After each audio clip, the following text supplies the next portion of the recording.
Greetings and welcome to The Easiest Way.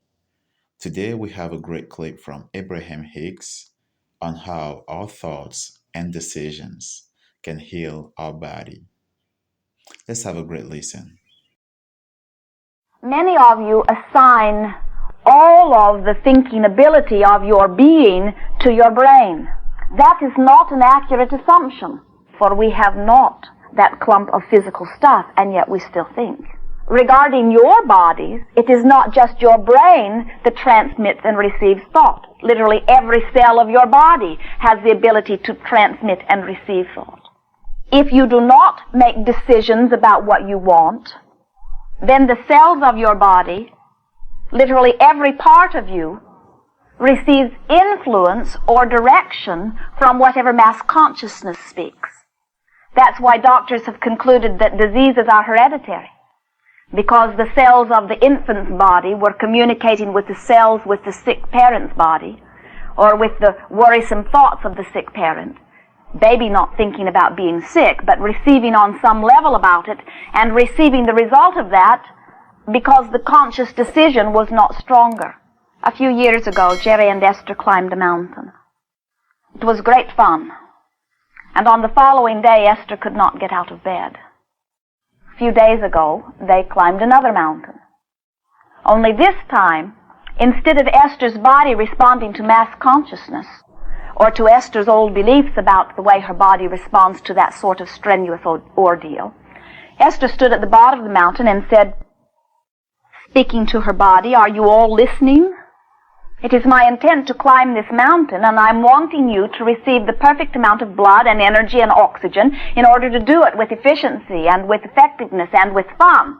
And furthermore, tomorrow morning when I awaken, I'm wanting to feel very good. Are you listening to me?" she said. Again and again she stopped along the trail and spoke to her body. And on the following morning, when she awakened, she opened her eyes and was delighted as she bounded from her bed to find not one bit of soreness. Why? Because she made the decision consciously to override old beliefs or mass consciousness regarding this issue. Now, the reason we tell you this story is because we are wanting you to understand that there is great power in decision, and that you do not have to let the evidence that others have created and are living, the physical evidence of disease or poverty or whatever they are living, you do not need to let that affect your experience, because it is not evidence that has anything to do with you. It is only evidence of that which they have attracted by virtue of the balance of the thought that is within them. You are following us? It is our very strong wanting to bring each of you to the place of knowing that you have control of your own experience, and that it is not difficult to have it. That it is only a matter of you deciding what you want and really believing that your decision carries enough weight that it can be your experience. All right, how can I do that for myself? Is it really possible? Does that only work for others? Can it work for me? All sorts of questions we can ask ourselves. Yes. But the question is, before trying to heal our body, as she was explaining, um, before trying to manifest any physical change, anything in our lives, before trying to get anything done, my question for you and I is, do we know who we are? Do we know who is the being that is trying to manifest all this? Who is the being? I understand that we might be lost, we might need this or that, we might want to better our lives and all of this. But when we talk about our lives, what does that mean? Really? What is the life we're talking about? Do we know the life we're talking about? The life that we are trying to better? That's my question. I don't know if you understand it. I don't know if you're getting this. But I'm asking, the being that is trying to get these things, that is trying to be better or be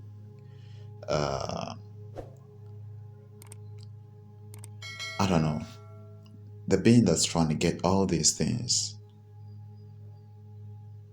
who is it? What is it? Do we know it? The being that is doing all this thinking, do we know it? I think by this point we understand that if you are into manifestation, or if you're into the law of attraction or anything, if you're trying to get things done and you've been into anything, any kind of these teachings, by now you know, I guess, I presume or I assume that you understand that everything is thought. Really. Because what other evidence do we have?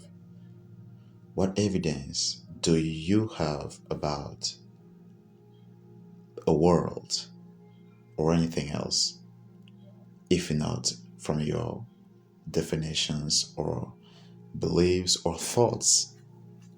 What other evidence do we have of anything apart from what we think? Like for real, for real. Well, though it's beautiful to try to get things done into our lives, how about first of all understanding the being that is doing all of this? Are we in touch with it? Do we just want to do things confused? Do you understand what I'm saying? Do we want to be lost continuously? For how long have we been trying to manifest things? Have we been trying to understand how things work or this and that? How long? Do we think we have a chance of getting anything or getting any result or getting things better this way? Well, if you want to know, if you want to feel free, if you want to feel better, if you want to, in fact, really find this truth,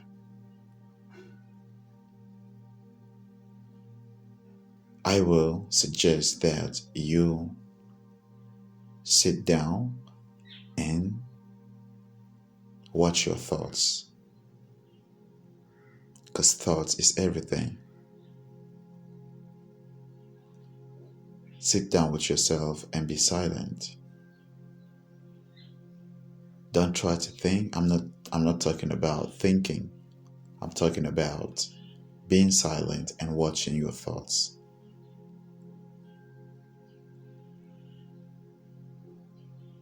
Five minutes, 10 minutes, 15 minutes. It's up to you. 30 minutes, an hour, more. It's up to you. If you really want to understand what you want to understand, because there is no other way than within. In fact, as some people say, the way out is in. This is what I am trying to bring on this channel. If you are interested in it, you're welcome. But if you still want to play games because of the law of attraction and any other manifestation things, well, maybe it's not time for you. So I'll stop here for today and catch you on the next one. Peace and love.